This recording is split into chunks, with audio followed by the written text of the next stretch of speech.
അപ്പോഴേ ഇത് ഓണത്തിനെടുത്ത് വെച്ചൊരു വീഡിയോ ആണ്. എഡിറ്റ് ചെയ്തിടാൻ ലേറ്റായിപ്പോയി. അപ്പം ഞങ്ങൾക്ക് അവിട്ടവും ചതയൊക്കെയാണ് ഞങ്ങൾക്ക് ശരിക്കുള്ള ഓണം. കാരണം അന്നാണ് എല്ലാവരും ഒന്ന് ഒത്തുകൂടുന്നത്. അപ്പോൾ ആഷ്മിതാണ്ട് രാവിലെ ഓണക്കോടിയൊക്കെ ഇട്ട് ഞങ്ങളുടെ തൊട്ടപ്പുറത്ത് ഞങ്ങളുടെ അച്ഛൻ്റെ വീട്ടിലാണ് ഇന്നത്തെ ഊണ്. അപ്പോൾ അവിടോട്ട് പോകാനായിട്ട് എല്ലാം റെഡി ആയിട്ടിരിക്കുകയാണ്. അമ്മയാണെങ്കിൽ ഇന്നലത്തെ തിരുവോണത്തിൻ്റെ ബാക്കി പഴങ്കഞ്ഞി കൂടിയാണ് ഞങ്ങളൊക്കെ കഴിച്ചിട്ടിരിക്കുകയാണ്.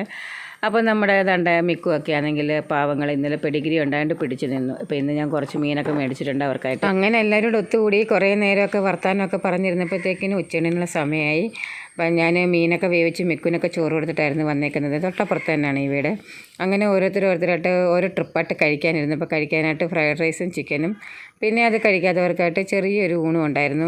ഉച്ചയൂണിന് ശേഷം ഞങ്ങളുടെ തൊട്ടപ്പുറത്ത് തോടും കുളവും ഒക്കെ ഉണ്ട് കേട്ടോ. അപ്പോൾ അവിടെ എല്ലാ വർഷവും പിള്ളേരെല്ലാം അവിടെ പോയി കുറച്ച് ഫോട്ടോസും ഒക്കെ എടുക്കുന്ന എല്ലാ വർഷവും ഉള്ളൊരു പതിവാണ് കേട്ടോ ഊണിന് ശേഷമായിട്ട്. അപ്പോൾ അത്യാവശ്യം വെള്ളമൊക്കെ ഉണ്ടായിരുന്നു. കുറേ ആമ്പലൊക്കെ വിരിഞ്ഞ് നിൽപ്പുണ്ടായിരുന്നേ.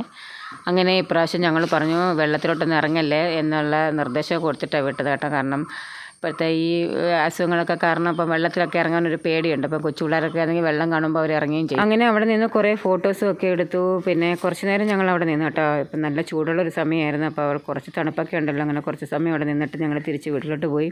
അവിടെ ചെന്നതിന് ശേഷമാണെങ്കിൽ ഫ്രൈഡ് റൈസ് ആയതുകൊണ്ട് തന്നെ ഒരു പായസം ഉണ്ട് കഴിച്ചിട്ടില്ലായിരുന്നു. അപ്പോൾ വന്നതിന് ശേഷം കുറച്ച് പേര് പായസം കഴിച്ചു. പിന്നെ ഓരോരുത്തർക്ക് വിശപ്പായി. അങ്ങനെ ഫുഡൊക്കെ കഴിച്ച് കഴിഞ്ഞിട്ട് പിന്നീട് ഒരു ഫാമിലി ഫോട്ടോ, ഇതൊക്കെ എല്ലാ വർഷവും ഉള്ളതാണ് കേട്ടോ. എല്ലാവരും ഒത്തുകൂടുമ്പോൾ ഒരു ഫാമിലി ഫോട്ടോ ഒക്കെ എടുക്കാനായിട്ട്. ഫാമിലി ഫോട്ടോ ഒക്കെ എടുത്തതിന് ശേഷം പിന്നെ കലാപരിപാടി കേട്ടോ. ഇതെല്ലാ വർഷവും ഈ പറഞ്ഞതുപോലെ ഇതും ഉള്ളതാണ് കേട്ടോ. ക്യാഷ് പ്രൈസാണ് ജയിക്കുന്നവർക്ക് കൊടുക്കുന്നത്. അങ്ങനെ ഞങ്ങൾ ചെറിയവർ വലിയവരെന്നൊന്നുമില്ല, എല്ലാവരും ഈ കലാപരിപാടികളിലൊക്കെ പങ്കെടുക്കും കേട്ടോ. അങ്ങനെ കസേരകളി, കണ്ണടച്ച് കണ്ണുകെട്ടി കലമുടയ്ക്കൽ, അങ്ങനെ കുറേ പരിപാടികളൊക്കെ ഉണ്ടായിരുന്നു. അങ്ങനെ അതെല്ലാം കഴിഞ്ഞു. അങ്ങനെ ഒരു രസമായിരുന്നു. അങ്ങനെ അവിട്ടവും ചതയൊക്കെയാണ് ഞങ്ങൾ ശരിക്കും പറഞ്ഞ ഓണം എന്ന് പറഞ്ഞ രീതിയിൽ ആഘോഷിക്കുന്നത്. 1-2 കുടുംബങ്ങൾ മിസ്സായിട്ടുണ്ടായിരുന്നു. എന്നാലും കുഴപ്പമില്ല. ഇനിയിപ്പോൾ ഇങ്ങനെ ഒരു ഒത്തുകൂടൽ ഇനിയിപ്പോൾ ഉത്സവമാണ്. ഉത്സവമാകുമ്പോൾ തന്നെ ഓണത്തിന് കൂടുന്നത് പോലെ ഒരു ഇതില്ല. എല്ലാവരും ഒന്നും കൂടത്തില്ല. ഉത്സവത്തിന് വരാൻ പറ്റുന്നവർ മാത്രമല്ലേ വരത്തുള്ളൂ മലക്കുട മഹോത്സവത്തിന്. അപ്പം ഓണമാണ് ശരിക്കും ഉള്ളത്. അത് ആണ്ടിലൊരിക്കലേ ഉള്ളൂ. ആണ്ടിലൊരിക്കൽ വരുമ്പോൾ ഇങ്ങനെയൊക്കെയാണ് ഞങ്ങൾ കുടുംബക്കാരെല്ലാവരും കൂടെ ചേർന്ന് ആഘോഷിക്കുന്നത്. ഇതൊക്കെ ഒരു രസമാണ്.